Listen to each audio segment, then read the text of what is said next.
찬송가 324장입니다. 찬송가 324장입니다.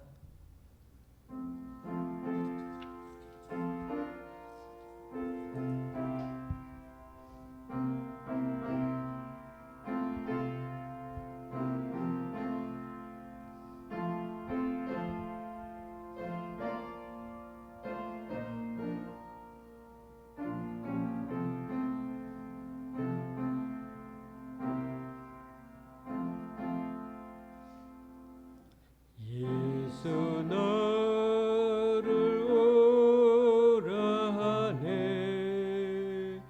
예수 너를 오라 하네. 어디든지 주를 따라 주와 같이 가려네. 주의 인도하심 따라 주와 같이 가신다라. 어디든지 주를 따라 주와 같이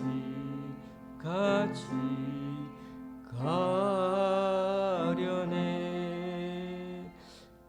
겟세마네 동산까지 주와 함께 가려 하네. 피땀 흘린 동산까지 주와 함께 가려네.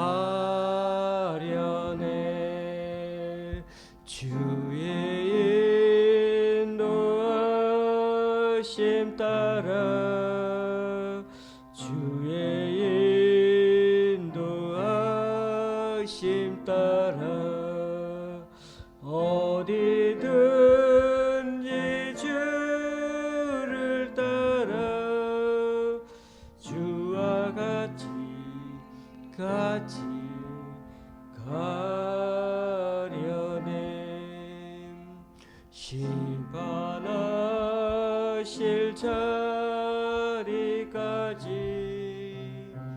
주와 함께 가려 하네.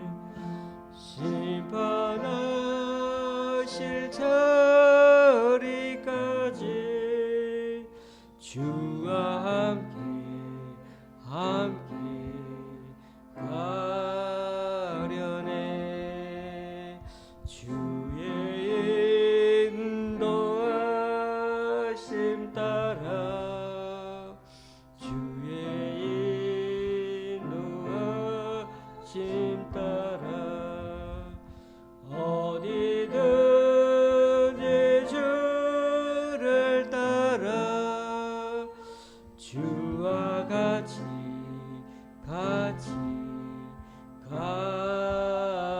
가려네. 주가 크신 은혜 내려 나를 항상 돌보시고 크신 영광 보여주며 나와 함께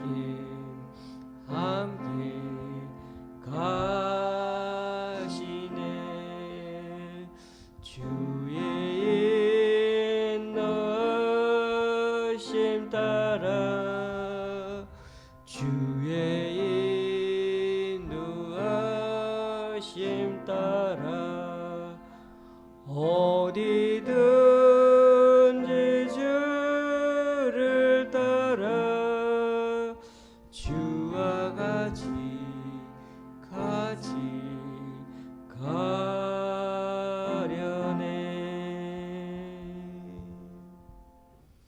잠시 기도하시겠습니다.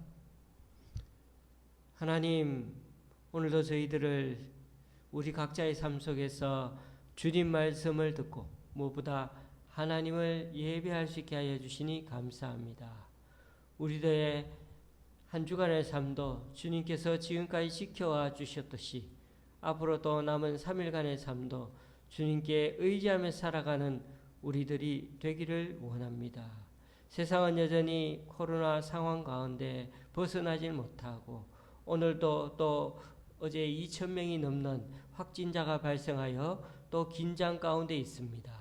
그럼에도 불구하고 이 시대에 경제적으로 많이 힘들어하는 소상공인들과 여러 하나님 아버지 빈약한 성도님들 또 사람들이 있습니다. 이분들 하나님 주님께서 어여삐 여기시고 긍휼히 여기셔서 오늘도 우리 하나님은 우리와 함께 하시고 우리의 질고와 우리의 아픔을 함께 하시는 분이심을 깨닫고 더욱더 주님을 의지하며 나아갈 수 있는 우리 각자가 될 수 있도록 도와주시옵소서. 하나님 오늘도 주님의 말씀을 듣고자 합니다. 하나님의 음성을 시편 68편을 통하여서 또 분별해내게 하여 주시고 무엇보다도 이 말씀이 우리들 삶에 또한 귀한 기준점이 되어서 다시금 우리와 함께 하시는 하나님, 우리를 지켜주시는 하나님, 우리의 보호자 되시는 하나님, 그러면서 또한 우리의 주님의 손과 발이 되어 살아가는 우리들이 될 수 있도록 주님 은총 내려 주시옵소서. 전하고 또 듣는 말씀들이 또한 우리가 잘 알아듣고 잘 전할 수 있도록 지켜 주시옵소서. 예수님의 이름으로 기도드리옵나이다. 아멘.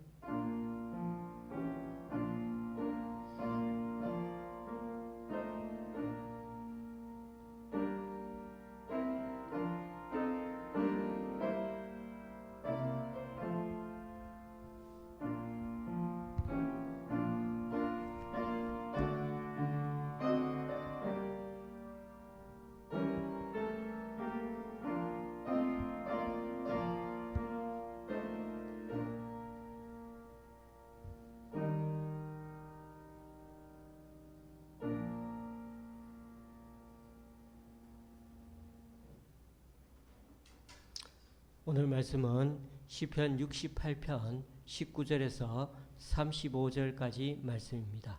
시편 68편 19절에서 35절까지입니다. 제가 가지고 있는 구약 성경은 849쪽입니다.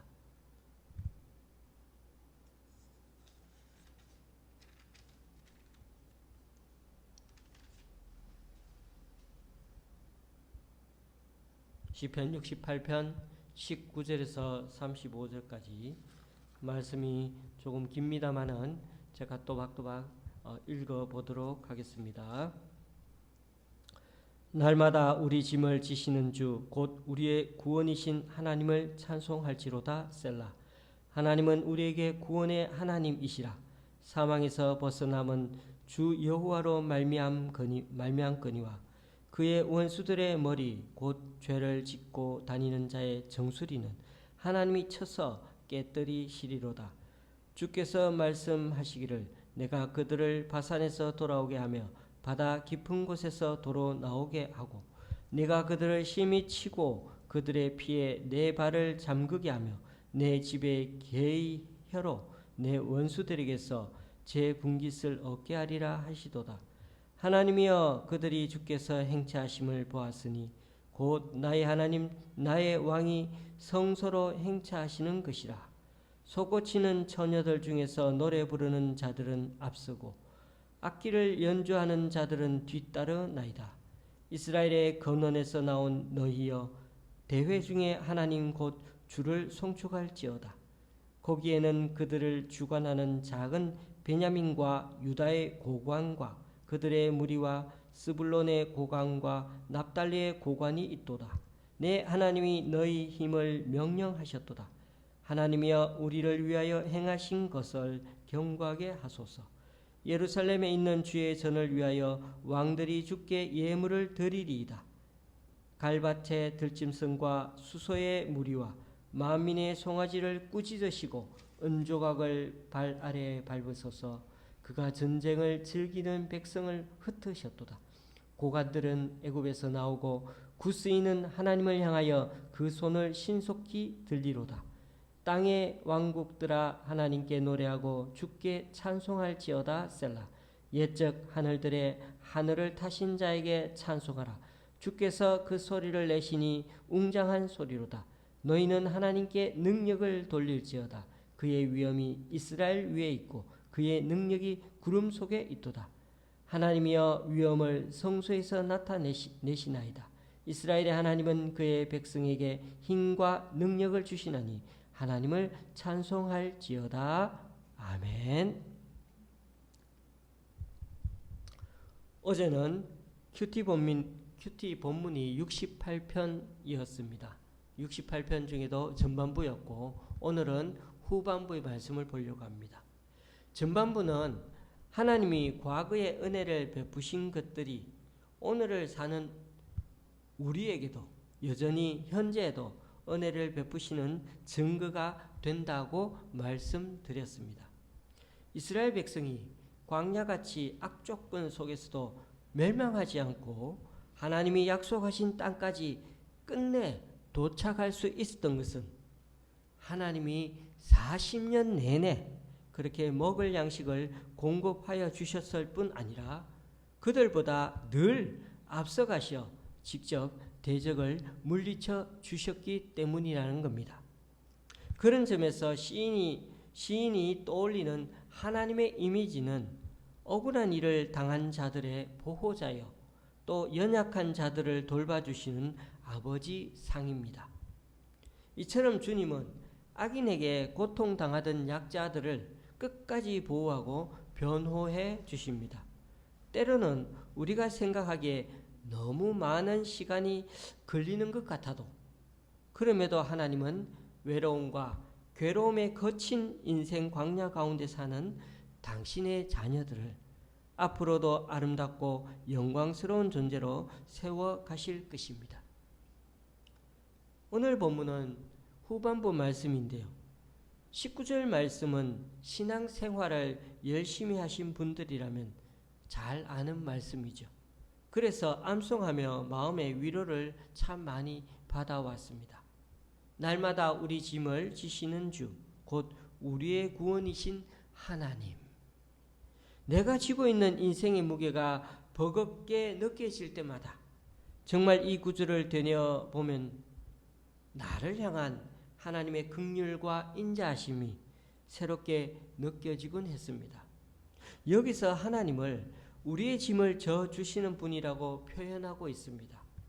이것은 우리 각자의 인생에는 다 짐이 있다는 것입니다. 그리고 하나님께서 그 짐을 져주신다는 것은 우리 혼자서는 그 인생의 짐을 다 지고 해결하며 갈 수 없다는 말이기도 합니다. 제가 논산훈련소에서 야간 행군을 하다가 옆으로 굴러 떨어졌습니다. 잠 오는 걸 못 견뎌가지고 깜빡 졸다가 그냥 옆으로 발을 헛디뎌서 그렇게 굴러간 거죠. 그러자 인솔에 가던 하사 한 분이 저 대신에 군장을 메고서는 좀 편하게 저는 행군을 할 수가 있었습니다. 우리의 인생에서도 이처럼 우리가 짐을 지지 못하는 순간이 있습니다. 때로는 가족들과 남의 도움을 받아야 하는 때가 있지요. 그때 우리들 인생의 짐을 져주시는 분이 가족들이고 다른 사람인 것 같아도 바로 하나님이십니다. 하나님은 우리를 위해 필요하시다면 사람이든 뭐든 동원해서 우리를 돌봐주시고 지켜주셨던 것입니다. 하나님께서는 우리의 짐을 날마다 져주신다고 합니다. 날마다는 하루, 1년, 시간, 기간 이런 말을 뜻하는 히브리어 단어 욤을 2번 겹쳐서 쓰는 말이 욤이라는 표현입니다. 우리 한글로 하면 매일매일 이럴 수도 있겠죠. 어쨌든 그러니까 우리 인생에 짐이 없는 시기가 없다는 것입니다. 하루하루 날마다 하나님께서 우리의 짐을 져주신다. 그래서 우리는 태어나서부터 죽을 때까지, 그리고 그 이후에도 하나님이 필요한 존재라는 사실입니다. 우리의 인생의 길이가 길어질수록 그럴수록 더 깊이 깨닫게 되고 인정할 수밖에 없는 것, 하나님께서 우리의 짐을 져 주셨다는 고백인 것입니다. 하나님을 깊이 만날수록 우리의 짐을 져 주심에 더 깊이 감사를 드리게 되는 게 바로 성숙한 신앙인의 모습이라는 것입니다. 예수님께서도 이렇게 말씀하지 않으셨나요? 수고하고 무거운 짐진 자들아, 다 내게로 오라. 내가 너희를 쉬게 하리라. 우리에게 있는 짐은 오히려 우리를 하나님 앞에서 겸손하게 하고, 그리고 하나님을 더 신뢰하게 하는 은총이라는 것입니다. 그래서 우리는 그 하나님을 저절로 찬송하게 됩니다. 그런데 이번에 68편 말씀을 다시 읽으며 더 놀라운 말씀을 더 놀라운 모습을 제가 보게 되었습니다. 19절 그 뒤에 문맥을 확인해 보니까 가히 충격적이죠. 제가 21절까지 이어서 읽어볼게요. 날마다 우리 짐을 지시는 주 곧 우리의 구원이신 하나님을 찬송할지로다. 하나님은 우리에게 구원의 하나님이시라. 사망에서 벗어남은 주 여호와로 말미암거니와 그의 원수들의 머리 곧 죄를 짓고 다니는 자의 정수리는 하나님이 쳐서 깨뜨리시리로다. 그렇습니다. 이 시편이 그리고 있는 하나님은 그저 무거운 짐들을 대신 들어주신다는 그런 정도가 아니죠. 내 원수의 공격에서 벗어나게 해주신다 하셨는데 아예 원수의 대갈통 머리통을 깨부수겠다고 하십니다. 좀 표현이 겁나지요. 이런 걸 보면 하나님은 참 무시무시한 분이시지만 그래도 우리에게는 한없이 너그러우신 분이죠. 하나님은 우리를 엄호해 주시고 우리의 적들을 대항해 싸우십니다. 고대 아라비아 지역의 무사들은 군인들은 자신이 무사임을 드러내기 위해 정수리 부분에 그 머리카락을 길게 길렀다고 합니다. 그래서 본문에서 죄를 짓고 다니는 자의 정수리가 어떻다고요? 하나님을 하나님으로 섬기지 않는 그런 사람들, 교만, 거만, 자만 그런 것들을 상징하는 모습이 바로 죄를 짓고 다니는 자의 정수리죠. 그들은 하나님보다 자기 자신을 더 믿는 사람들입니다. 하나님을 믿느니 내 주먹을 믿지. 그렇게 말하고 사는 사람들이죠. 그런데 하나님을 믿는다고 말하는 사람들 중에도 실제로 자기 자신을 더 믿는 사람들도 생각해보면 더 많이, 우리들 생각보다 많이 있는 것 같습니다. 그런 점에서 우리 자신도 혹시 여기에 속하는 건 아닌지 늘 겸허하고 냉정하게 반성해 보아야 할 것입니다. 흔히 세상에서 자신의 만용을 자랑하는 사람들이 하는 말 중에 한 번 죽지 두 번 죽냐? 라고 말합니다. 그러나 성경은 그렇다 라고 대답합니다. 그리스도께 자신을 의탁하지 않는 사람은 두 번 죽거든요. 첫 번째 죽음은 육신의 죽음이고 두 번째 죽음은 주님을 믿지 않았던 사람들이 맞게 되는 영원한 죽음인 거죠.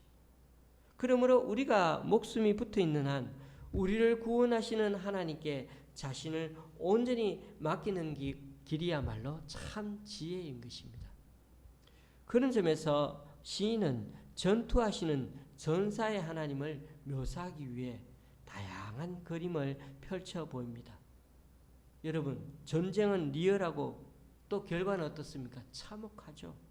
왜 나이 드신 우리나라에 있는 80, 90, 70대 후반에 되신 분들이 죽자 사자 현 정부를 반대합니까? 혹시나 다시 북한처럼 공산주의가 되는 것 아니냐 하는 불안함 때문 아닙니까? 전쟁을 경험해 본 분들은 그 참혹함을 말로 다 표현할 수 없기 때문이죠. 그런 참혹한 우리들 인생 전쟁을 하나님께서 담당해 주시겠다는 것입니다. 하나님께서 사령관이 되셔서 우리에게 명령하십니다. 22절, 23절.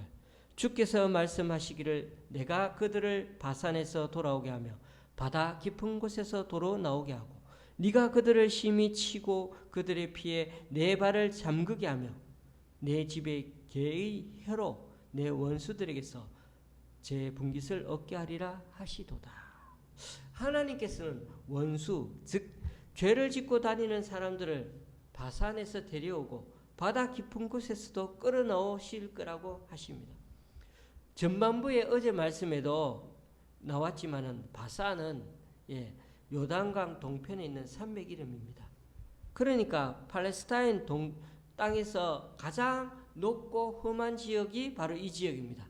그 산맥 북쪽에 가장 높은 2814m, 백두산보다 높네요. 백두산이 2744m인가 그런데 어쨌든 헐몬산, 헤르몬산이 바로 그 위용을 자랑하고 있습니다. 바산 산맥 가운데.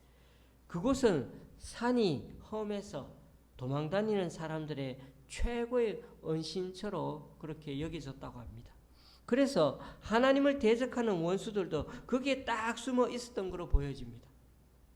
또한 바다 깊은 곳은 어떤 것을 가리킵니까? 인간의 접근이 불가한 곳이죠. 세계 최고봉인 에베레스트 산은 오는 사람은 너무나 많지만은 바다의 가장 깊은 곳까지 가본 사람은 거의 아무도 없습니다. 마리아나 해군인가요? 하나님께서는 하나님을 대적하고서 원수들이 아무리 높은 곳에 숨어도 그리고 아무리 깊은 곳에 숨어도 어떻게 다 찾아내신다고 합니다. 천지 만물을 창조하신 하나님께서 못 찾을 리가 없죠. 그리고 끌려온 원수들은 돌이킬 수 없는 결과를 초래하게 될 것이라고 합니다.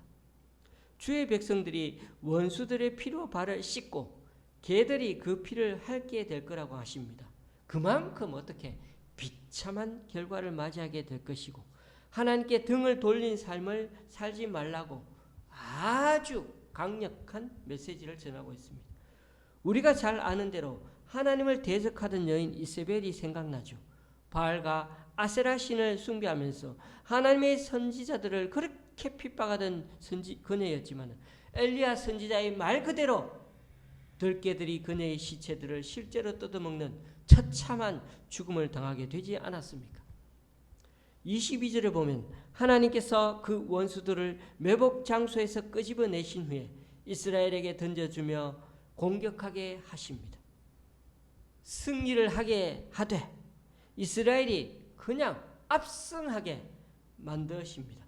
심지어 길바닥에 피가 흘러서 장화가 필요할 지경까지 그렇게 철저하게 승리하게 만드실 거라는 겁니다. 이런 표현이 여러분 어떻습니까? 끔찍하고 좀 낯설기도 하고 섬뜩하지 않습니까? 교우님들, 그만큼 하나님은 우리에게 확실한 승리를 보장한다고 말씀하십니다. 하나님께 우리의 짐을 맡기기만 한다는 말입니다. 그러므로 하나님이 우리 인생을 해결하시는 진정한 힘과 능력 되신다는 것을 인정하는 것이 무엇보다도 중요한 것입니다. 24절에서 35절은 완전한 승리를 누리면서 성소에 나아가 하나님께 찬양을 드리는 모습입니다. 24절 읽어보겠습니다. 하나님이여 그들이 주께서 행차하심을 보았으니 곧 나의 하나님 나의 왕이 성소로 행차하시는 것이라.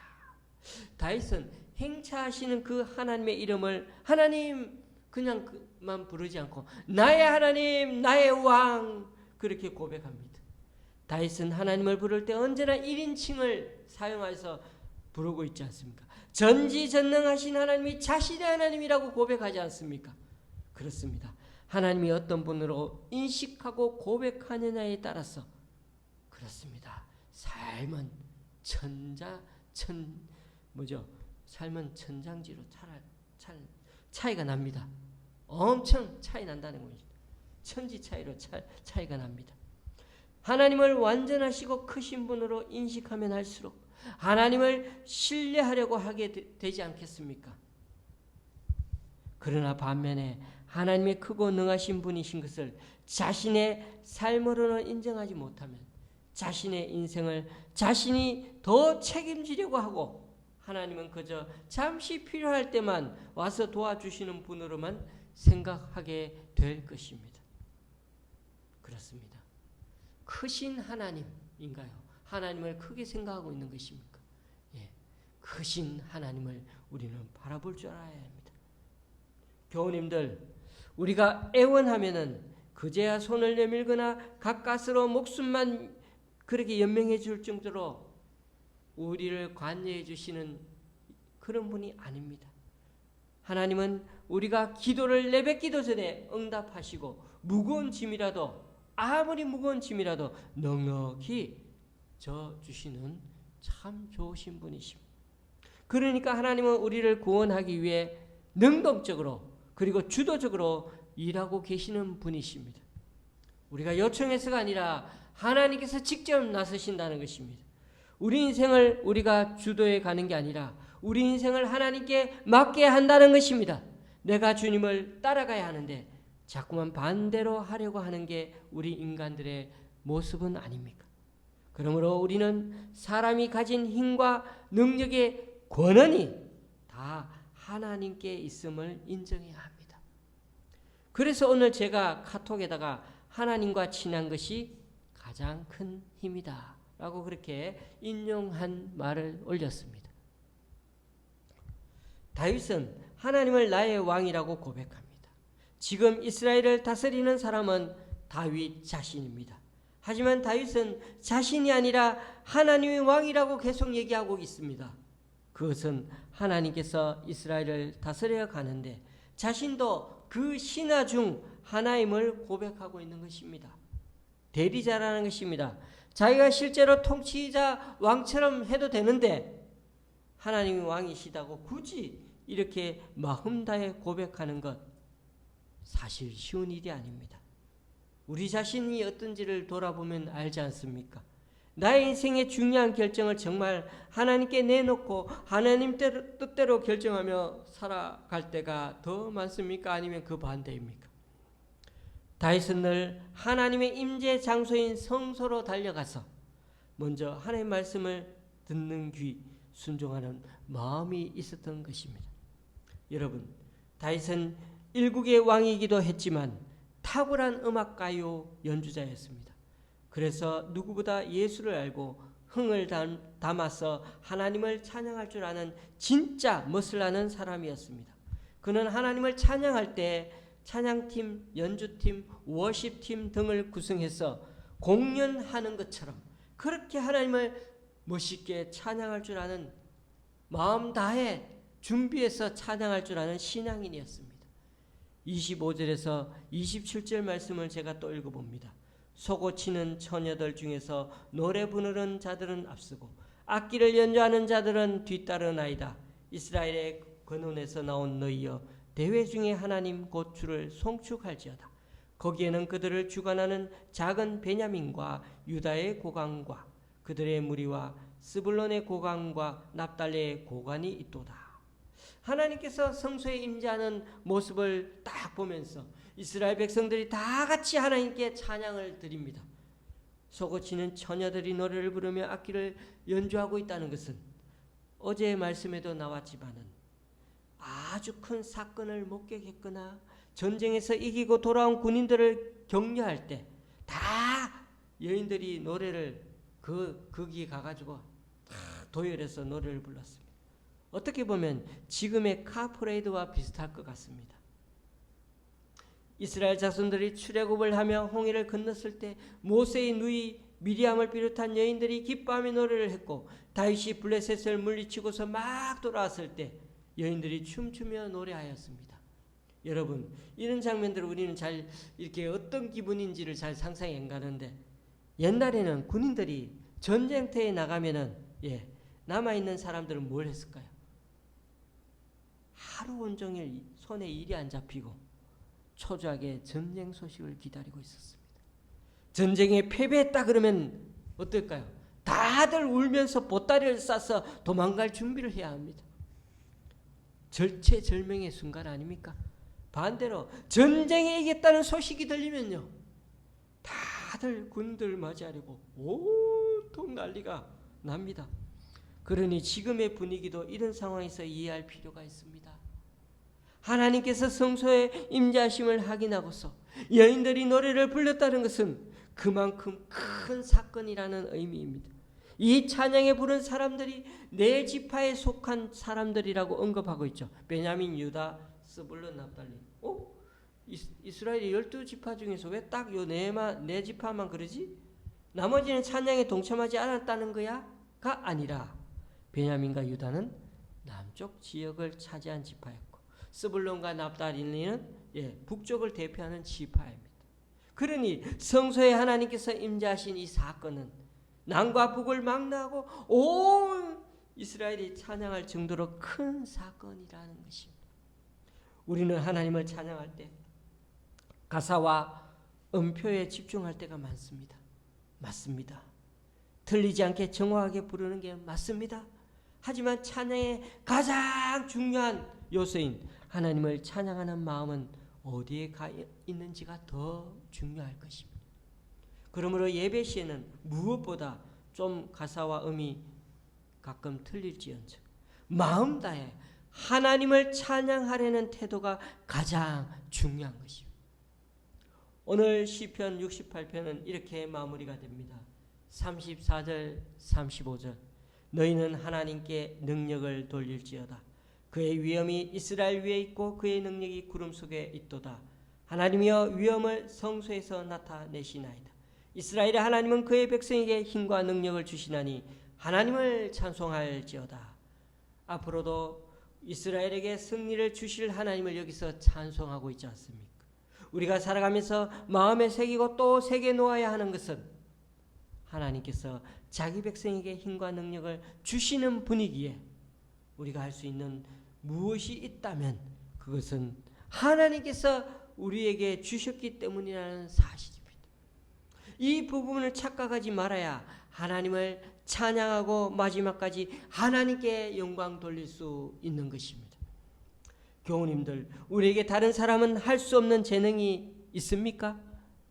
같은 재능을 갖고 있더라도 남들보다 더 큰 것, 더 많은 것을 갖고 있다든지 더 잘할 수 있는 재능이 있습니까?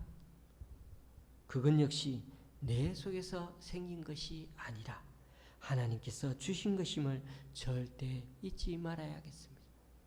그것을 깊이 인정하게 되면 한평생 겸손하게 섬김의 통로로 주님께 사용될 수 있는 것입니다. 보십시오. 여호와 하나님은 하늘을 타시는 자, 천둥을 부리시는 자, 구름을 타시는 자라고 소개하고 있지 않습니까? 당시 고대 근동에 통용되던 신적인 전사의 모습을 바로 여기에서 하나님이라고 그렇게 막 이미지를 묘사하고 그리고 있습니다. 시인은 당시 신들의 모습을 왜 여기서 묘사하고 사용하고 있을까요? 모든 나라들이 두려워 떠는 여호와 하나님, 그분이야말로 우리 이스라엘의 하나님이시다. 그 말을 하고 싶었던 것입니다. 그런 능력의 하나님을 찬양하고 영광 돌리며 살라는 것 아니겠습니까? 말씀을 맺습니다. 날마다 우리 짐을 져주시는 하나님, 얼마나 다정하고 너그러우신 분입니까? 그런데 사실은 그분이 온 세상이 두려워하는 전사이시라는 겁니다. 그런데 그분께서 우리에게만은 그처럼 다정하시다니 이 얼마나 놀라운 은혜인가요? 이것이 오늘 본문을 통해 우리가 아주 또렷하게 깨닫는 교훈의 말씀이길 바랍니다.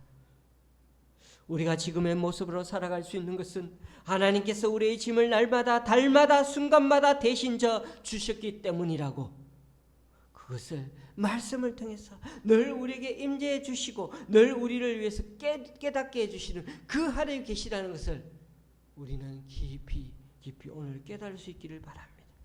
이것을 우리가 중심으로 인정하고 고백한다면 우리를 향해 계시는 그 하나님을 향해 우리도 또한 시선을 고정하고 우리의 온 마음과 온 의지를 다해 하나님을 하나님답게 섬겨하며 살아야 하지 않겠습니까? 우리의 신앙이 부실하고 나약한 부분이 있다면 하나님께서 우리에게 베풀어 주시는 은혜를 우리가 즐기기만 하고 하나님을 향해 시선은 고정하지 않고 오히려 세상을 향해 곁눈질하며 살아가고 있기 때문은 아닙니까? 교우님들, 우리의 짐을 져주시는 하나님, 그리고 죄에 찌든 원수를 반드시 손보시는 하나님이 계시기에 이제는 세상이 아니라 하나님을 목적으로 삼고 우리의 가정의 일터와 학교에서 그리고 지금 있는 삶의 자리에서 마음 다해 뜻 다해 충성하며 살아가는 우리 각자가 되시기를 주님의 이름으로 간절히 축원합니다. 기도하시겠습니다. 하나님 아버지, 날마다 순간마다 우리의 짐을 져주셔서 참으로 감사합니다. 우리의 지난 날을 돌아보건대 하나님께서 짐을 져주시지 않으셨다면 우리는 결코 이 자리에 있지 못했을 것입니다. 또한 우리의 가장 무거운 짐, 결코 해결할 수 없는 짐인 죄의 짐과 죽음의 짐을 주님께서 십자가에서 대신 죽어주심으로 영원히 벗어날 게 있게 해주심을 참으로 감사합니다. 혹 우리가 한순간이라도 하나님이 없이도 우리의 인생을 잘 꾸려갈 수 있다고 착각하지 않게 하시고 내 욕심과 욕망대로 살아도 하나님께서 나를 찾지 못할 것이라고 하는 그런 어리석음에서도 벗어나게 하여 주시옵소서. 또한 하나님보다 앞서가려고 하여 내 뜻에 하나님 뜻을 맞추려고 하는 잘못된 생각에서 벗어나게 하시고 하나님으로부터 멀리 뒤에 있으려고 하여 하나님 뜻과 무관하게 사는 일도 없게 하여 주옵소서. 항상 하나님과 동행하는 삶을 살게 하시고 우리의 온 의지를 다하고 온 삶을 다하여 하나님께서 심어주신 지금 이 자리에서 맡기신 사명과 또 사람들을 잘 섬김으로 남은 3일간도 하나님의 은혜와 하나님의 신비를 경험하는 그런 나날들이 되게 하여 주옵소서. 예수님의 이름으로 기도드리며 이제 우리 모두 주님께서 가르쳐 주신 기도를 주님께 올려드리오니 하늘에 계신 우리 아버지여, 이름이 거룩히 여김을 받으시오며 나라에 임하옵시며 뜻이 하늘에서 이룬 것 같이 땅에서도 이루어지이다. 오늘날 우리에게 일용할 양식을 주옵시고 우리가 우리에게 죄 지은 자를 사하여 준 것 같이 우리 죄를 사하여 주옵시고 우리를 시험에 들게 하지 마옵시고 다만 악에서 구하옵소서. 대개 나라와 권세와 영광이 아버지께 영원히 있사옵나이다. 아멘.